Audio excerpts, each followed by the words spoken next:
السلام علیکم ورحمۃ اللہ تعالی وبرکاتہ۔ بسم اللہ الرحمن الرحیم۔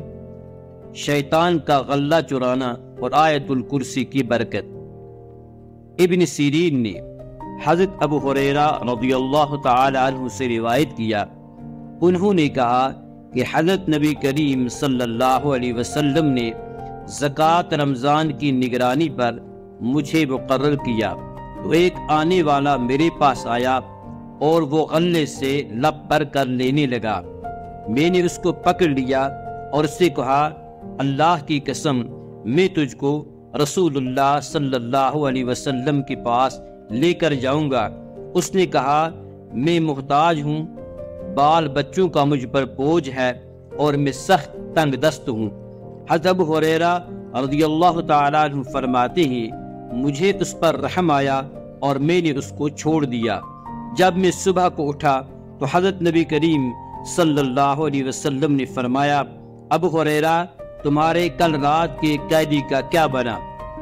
حضرت ابو ہریرہ رضی اللہ تعالی عنہ کہتے ہیں، میں نے عرض کیا، یا رسول اللہ صلی اللہ علیہ وسلم، اس نے سخت تنگ دستی اور بال بچوں کا شکوہ کیا، مجھے اس پر رحم آیا اور میں نے اس سے چھوڑ دیا۔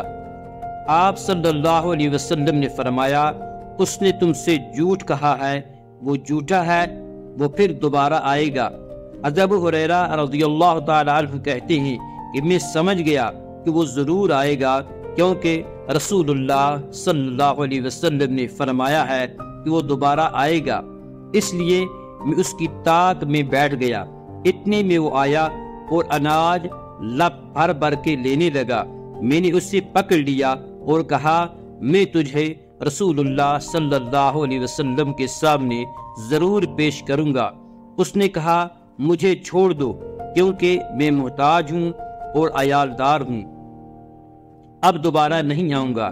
مجھے اس پر ترس آیا اور میں نے اسے پھر چھوڑ دیا۔ صبح جو میں اٹھا تو اللہ کے نبی صلی اللہ علیہ وسلم نے مجھ سے فرمایا، ابو ہریرہ تمہارے کل رات کے قیدی کا کیا بنا؟ میں نے عرض کیا، یا رسول اللہ صلی اللہ علیہ وسلم، اس نے سخت تنگ دستی اور بال بچوں کا شکوہ کیا کہ میں تنگ دست ہوں، بال بچوں کا مجھ پر بوجھ ہے، مجھے اس پر رحم آیا اور میں نے اس سے چھوڑ دیا۔ آپ صلی اللہ علیہ وسلم نے فرمایا، خبردار، اس نے تم سے جھوٹ کہا ہے، وہ جھوٹا ہے، وہ پھر دوبارہ آئے گا۔ چنانچہ حضرت ابو ہریرہ رضی اللہ تعالی عنہ فرماتے ہیں، میں تیسری دفعہ اس کی طاق میں بیٹھ گیا، وہ آیا اور لب بھر کر لینے لگا۔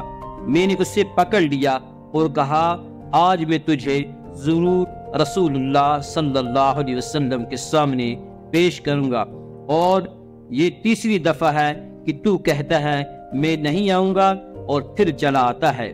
اس نے کہا، مجھے جانے دو، میں تجھے ایسے کلمات سکھاؤں گا جن سے اللہ تجھے فائدہ دے گا۔ میں نے کہا، وہ کیا ہے؟ اس نے کہا، جب تم سونے کے لیے اپنے بستر پر جاؤ تو آیت الکرسی پڑھو، اللہ لا الہ الا هو الحی القیوم، آخر تک، یعنی اللہ کے سوا کوئی اور معبود نہیں، ہمیشہ زندہ رہنے والا ہے اور قائم بالذات ہے، تو تم پر اللہ کی طرف سے ایک نگہبان رہے گا اور صبح تک شیطان قریب نہ آنے پائے گا۔ اس پر میں نے اس سے جانے دیا۔ صبح جو میں اٹھا تو اللہ کے نبی صلی اللہ علیہ وسلم نے فرمایا، ابو ہریرہ تیرے کل رات کے قیدی کا کیا بنا؟ میں نے عرض کیا، یا رسول اللہ صلی اللہ علیہ وسلم، اس نے کہا، میں تجھے ایسے کلمات سکھاؤں گا جن سے اللہ تجھے نفع دے گا۔ آپ نے پوچھا، وہ کون سے کلمات ہیں؟ میں نے عرض کیا۔ اس نے کہا کہ جب تم اپنے بستر پر جانے لگو تو آیت الکرسی کو شروع سے آخر تک پڑھو، اور اس نے مجھ سے کہا، ایسا پڑھنے سے تم پر اللہ کی طرف سے ایک نگہبان رہے گا اور صبح تک شیطان تمہارے قریب نہ آنے پائے گا۔ صحابہ بھلی باتوں پر بہت ہی زیادہ حریص ہوتے تھے۔ حضرت نبی کریم صلی اللہ علیہ وسلم نے فرمایا، ابو ہریرہ دیکھو، اس نے تم سے سچ کہا ہے۔ حالانکہ وہ بڑا ہی جھوٹا ہے۔ اور فرمایا ابو ہریرہ تم جانتے ہو کہ تم 3 راتوں سے کس سے باتیں کرتے رہے ہو؟ حضرت ابو ہریرہ رضی اللہ تعالیٰ عنہ کہتے ہیں میں نے عرض کیا نہیں۔ آپ صلی اللہ علیہ وسلم نے فرمایا وہ شیطان تھا۔